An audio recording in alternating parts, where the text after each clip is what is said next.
Murugmala est un village de l'Inde du Sud, situé entre Madras et Bangalore, près des mines d'or de Kolar. Murugmala veut dire la colline des bêtes sauvages. Dans ces collines s'était réfugié à la fin du XVIIe siècle un musulman soufi venu du nord, chassé par les invasions mogholes. Avec sa famille, il s'installe près du village de Murugmala, dans une région dominée par les hindous, mais toujours imprégnée de pratiques animistes. À sa mort, on en fait un saint et on l'enterre avec sa famille près du village, dans un lieu appelé le Dargah. Ce Dargah est devenu lieu de pèlerinage.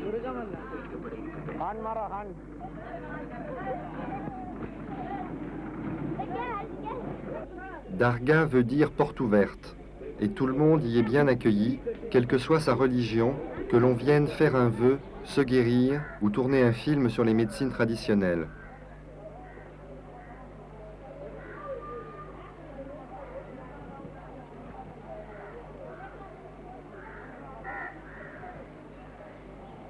Venus de tout le sud de l'Inde, des villages comme des grandes villes, les arrivants s'installent dans le cimetière qui entoure le Dargah, où ils campent durant leur séjour.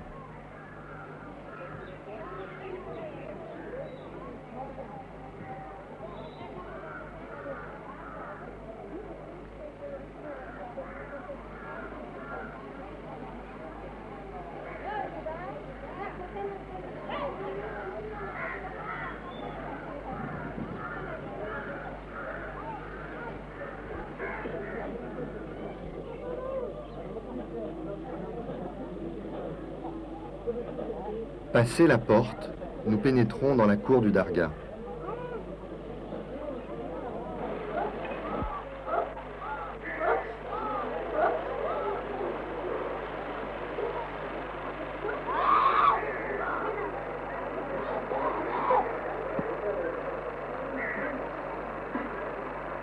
Cette femme est possédée par un démon. Plusieurs fois par jour, elle entre en transe, elle tourne, elle fait le tawaf.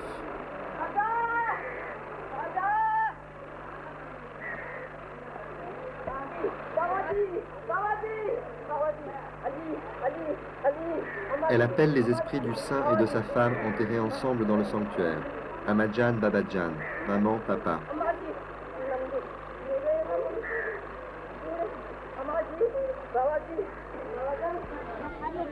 Un peu plus loin, nous rencontrons Iman Saab, que son père a amené la veille, très agité, et que l'on laisse seul.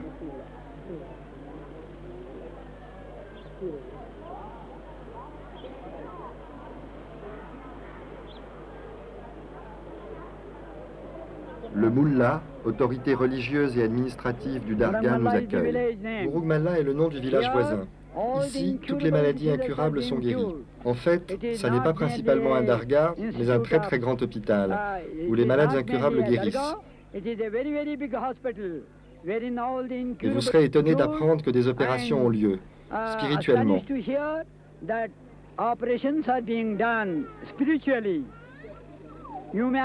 Comment est-ce possible, me direz-vous? Eh bien, le saint vient dans votre rêve, vous pouvez le voir vous opérer, de l'estomac par exemple.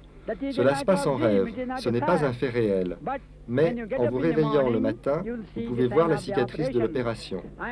Et quelle que soit la maladie que vous aviez, c'est parti. Et c'est comme ça que vous pouvez vérifier que vous avez bien été opéré. Alors, vous avez été opéré? Oui, oui, regardez, ça s'est passé il y a un mois. Un matin, j'ai trouvé du sang sur mon corps, j'avais été opéré. Et vous faites les tawafs? Oui, je fais les tawafs et je prie Amajan Babajan. Je suis venu ici il y a 3 mois parce que j'avais des douleurs au cœur. Maintenant, je me sens mieux, mais je ne peux pas quitter cet endroit avant d'en avoir reçu l'ordre. Il y a 3 mois, ma fille a eu la typhoïde. Elle ne parlait plus à personne. Nous avons consulté plusieurs médecins, mais elle n'allait pas mieux. Un jour, un homme est venu dans son rêve et lui a demandé d'aller à Murugmala. Le jour même où nous sommes arrivés ici, elle a recommencé à parler. Et puis Amajan Babajan sont venus dans ses rêves. C'est vrai? Oui, ils lui ont fait une piqûre et ils l'ont opérée. Comment est-ce que vous vous sentez maintenant? Allez, dis quelque chose. Raconte-toi.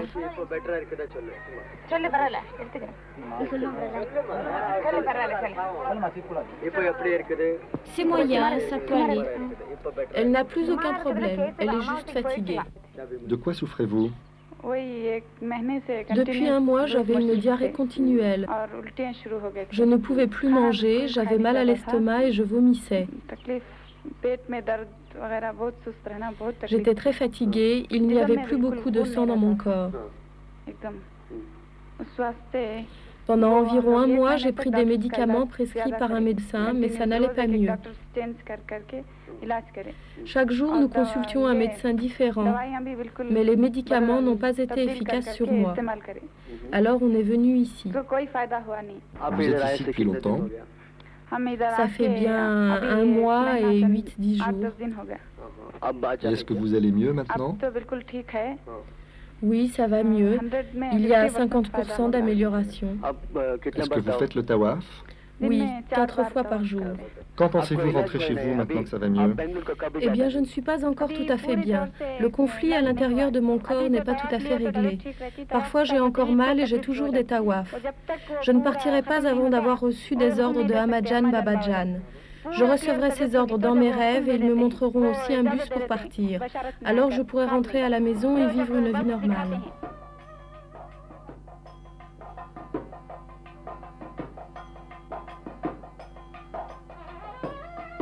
Chaque matin, les pèlerins se retrouvent dans la cour du Dargah, où l'on peut acheter des amulettes, des photos du Moullah et du Dargah, des brochures sur l'histoire du saint, des Korans, des gris-gris que l'on choisit en fonction de la maladie dont on souffre. Certains offrent leurs cheveux aux saints.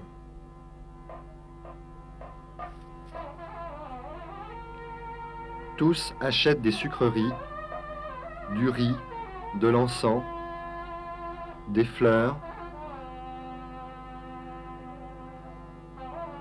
puis vont déposer leurs offrandes dans le sanctuaire, devant le tombeau des saints où le Moullah les accueille. Ils nouent à leurs bras une amulette qu'ils devront garder jusqu'à la guérison ou la réalisation de leurs vœux.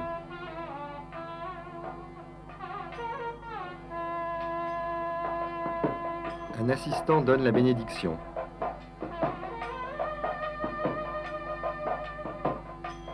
Les malades sont invités à déposer une bouteille d'eau qui, après une nuit passée dans le sanctuaire, est censée acquérir des vertus thérapeutiques. Les familles se retrouvent dans la cour et attendent que les offrandes comestibles soient redistribuées pour le repas.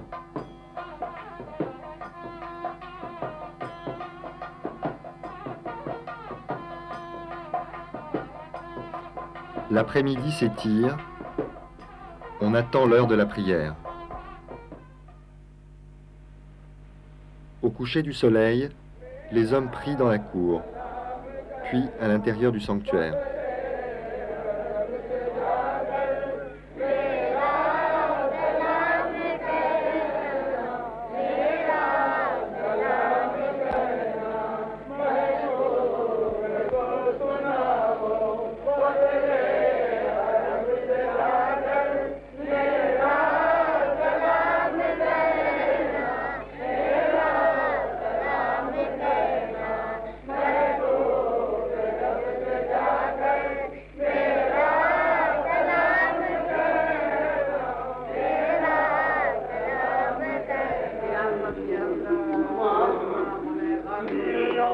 La prière terminée, les hommes possédés commencent spontanément leur tawaf autour du tombeau.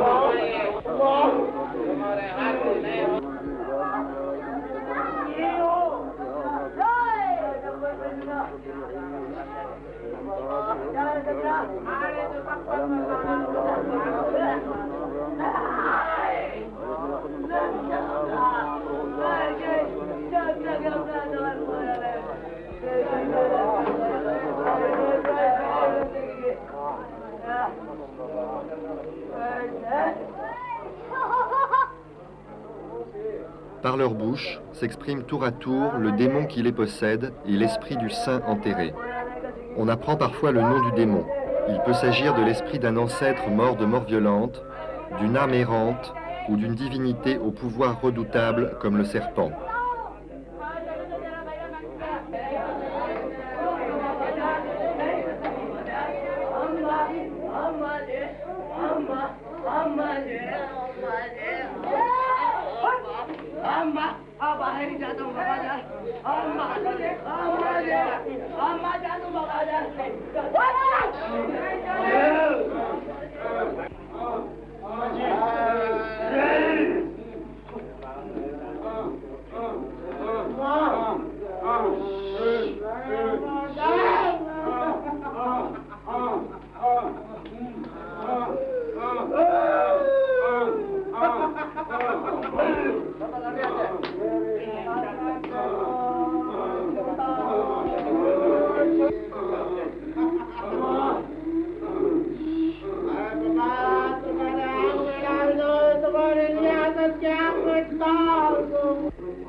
Le mullah est présent, mais n'intervient jamais. Le tawaf s'accélère alors que la conversation entre les esprits devient plus violente.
Le conflit doit se terminer par la victoire du saint qui apprivoise l'esprit malin, mais cela a exceptionnellement lieu en un seul tawaf.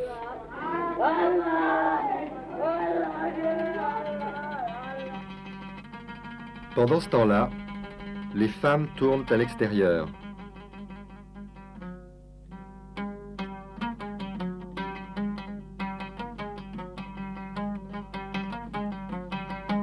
De plus en plus vite, jusqu'à la porte d'un sanctuaire qui leur est réservé, où elles terminent leur crise et s'écroulent autour du tombeau ou dans la cour.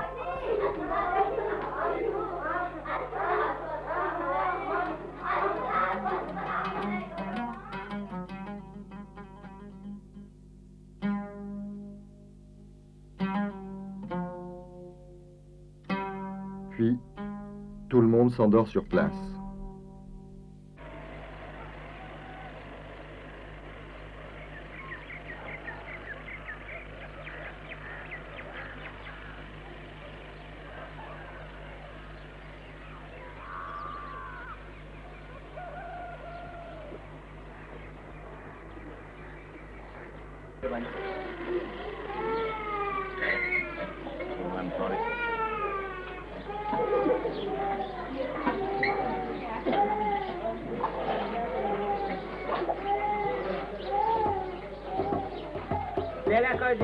Les pèlerins qui restent longtemps, des semaines ou des mois, louent une chambre s'ils en ont les moyens.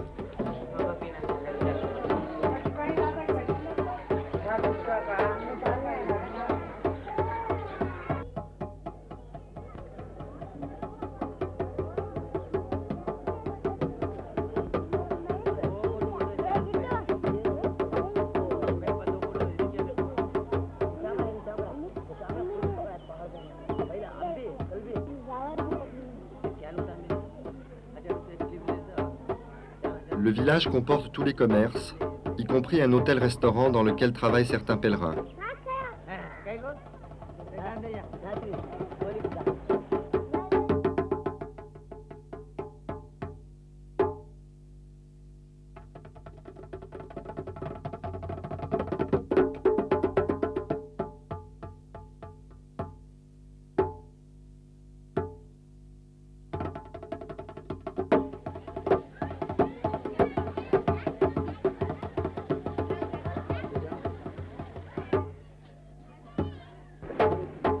Des commerces d'offrandes se sont établis, ce dont profitent parfois certains malades.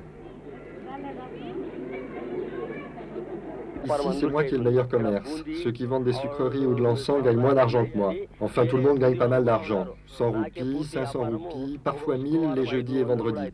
C'est souvent moi qui gagne le plus d'argent. Aussi, je suis très content dans la maison de Baba. Et comment vous sentez-vous? J'ai moins mal dans la poitrine, je me sens mieux maintenant. Vous allez rester ici pendant combien de temps? Je viens seulement les jeudis et vendredis. Vous ne recevez pas d'ordre de Babaji? Non, et je ne reste pas ici tout le temps. Mais quand mes douleurs recommencent, je reste 8-10 jours. Êtes-vous heureux ici? Oui, je suis heureux, extrêmement heureux.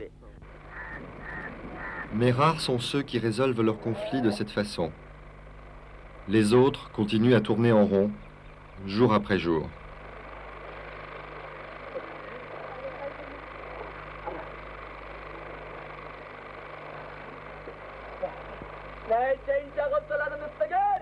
Non, Allah, je ne viendrai pas.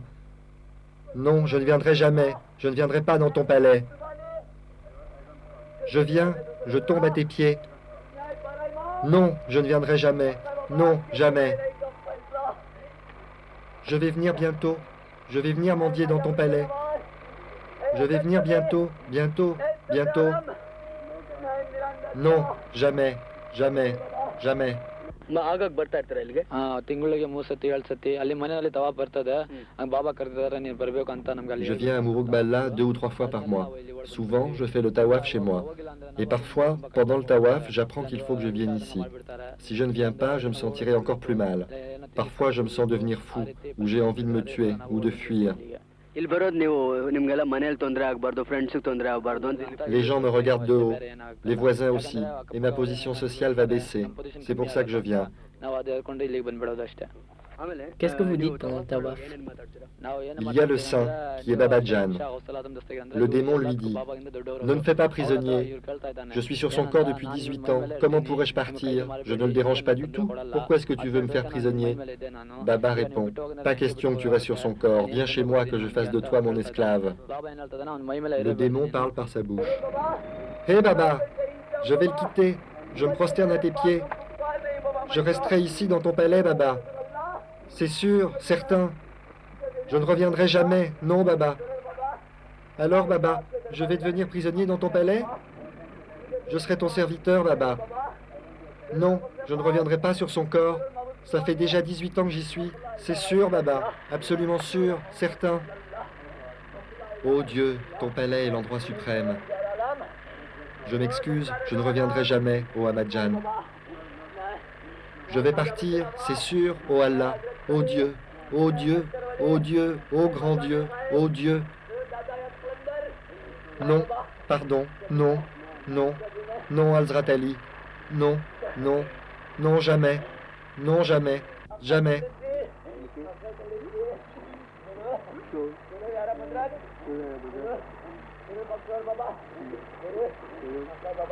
Non, Dieu, non, Baba, jamais, ne me punis pas. Non, Dieu, je t'implore, je ne veux rien obtenir de toi. Je t'en supplie, je ne referai plus jamais ça, s'il te plaît. Je ne le referai jamais, je ne le referai plus, non. Oui, Baba, oui, c'est sûr. Ton palais est l'endroit suprême. Je vais partir, c'est sûr, c'est sûr. Comment vous sentez-vous après le tawaf? Mon corps me fait mal pendant une dizaine de minutes, et puis tout disparaît.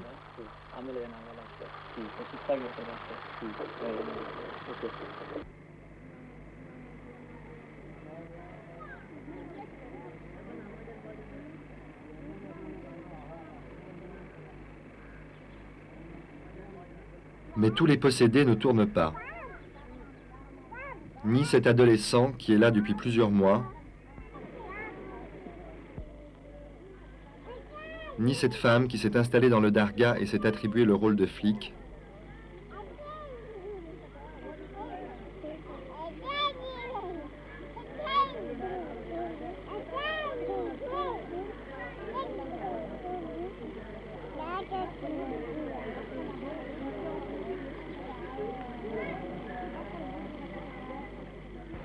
ni cet homme dont la grosse jambe a été rebelle aux thérapeutiques occidentales. Pourquoi êtes-vous venu ici? Ben, à cause de ma jambe. Il y a longtemps? Il y a 10 mois. Et comment ça va?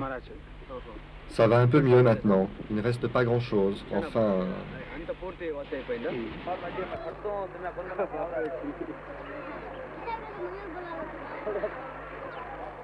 Iman Saab ne tourne pas non plus.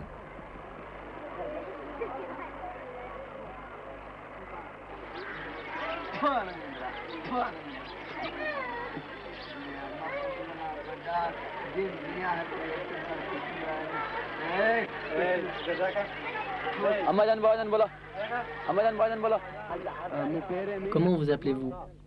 Iman Saab. Pourquoi êtes-vous ici? Amajan Babajan. Amajan Babajan. Pourquoi l'avez-vous amené ici? Il y a 5 jours, il est allé à la mosquée pour prier. Là, il a vu une forme noire qui avait une apparence humaine. Alors il lui a dit bonjour. Et puis quand il a vu que cette forme noire était celle d'un homme, il a pris peur. Il a essayé de partir, mais il n'y arrivait pas. Alors il s'est assis par terre. Longtemps après, il a fini par rentrer à la maison. Quand il est arrivé, il a demandé à sa mère de lui ouvrir la porte. Et là, elle l'a vu tout tremblant de la tête aux pieds. Alors sa mère lui a dit « Mais mon fils, pourquoi est-ce que tu trembles comme ça? Est-ce que tu as dormi dehors dans le froid ?» Il a répondu « Non, je n'ai pas pris froid. Je suis allé à la mosquée et c'est là qu'il m'est arrivé quelque chose. » En racontant ça, il était très bien. Et toute la journée, il a parlé tout à fait normalement. Ensuite, je suis allé avec mon fils dans le jardin pour arroser les fleurs. On a porté les seaux d'eau et arrosé tout le jardin, et puis on a pris nos repas. Alors il m'a demandé de lui parler de Dieu. Alors je lui ai raconté quelque chose sur Dieu. Après ça, on est allé cueillir des fleurs, et là il a commencé à parler plus fort, et il racontait des choses incompréhensibles. Je lui ai demandé de ramener les seaux vides du jardin et de rentrer à la maison, et là il m'a dit « Et pourquoi est-ce que je le ferais ?»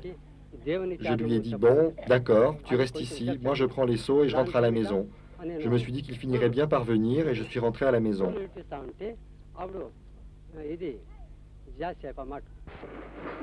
D'abord isolé, il est ensuite pris en main par d'autres pèlerins qui le détachent, lui donnent à manger, le lavent.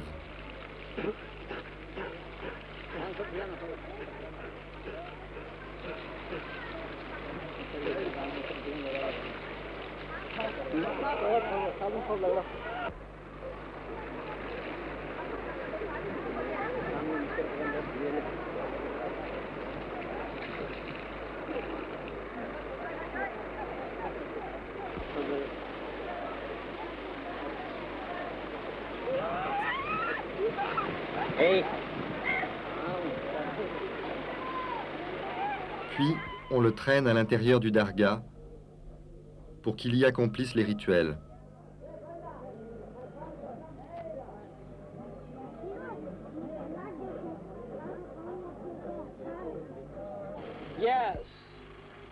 Oui, les maladies sont des cadeaux envoyés par Dieu pour vous purifier.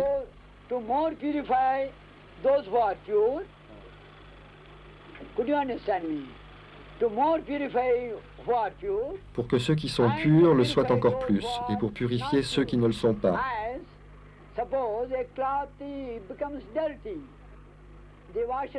Prenez l'exemple d'un vêtement qui est sale. Celui qui le lave le frappe sur la pierre.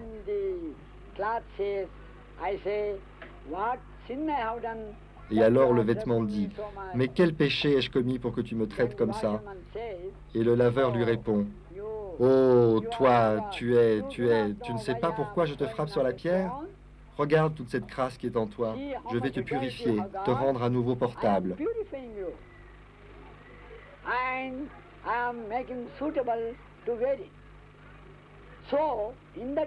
De cette façon, Dieu purifie les hommes en leur donnant des maladies.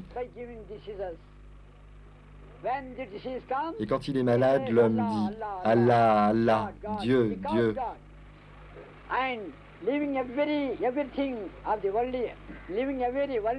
Il appelle Dieu, il abandonne toutes les choses de ce monde et il va vers Dieu en répétant « Oh Dieu, oh Dieu ». Par le tawaf, ces femmes se purifient. Elles expulsent leurs démons et se rapprochent de Dieu.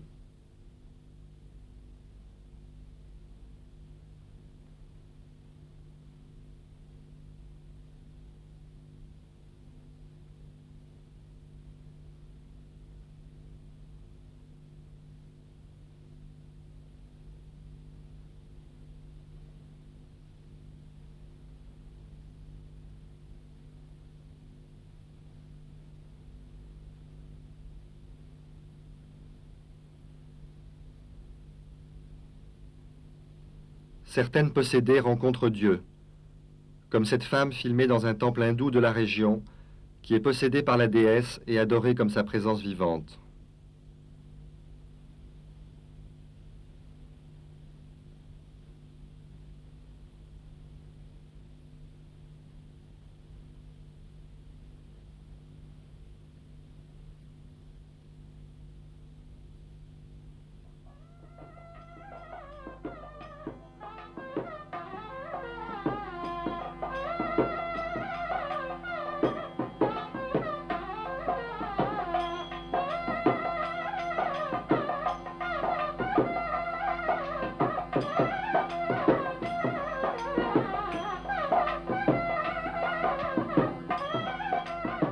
D'autres possédés apaisent leurs démons sous l'eau consacrée par les prêtres hindous.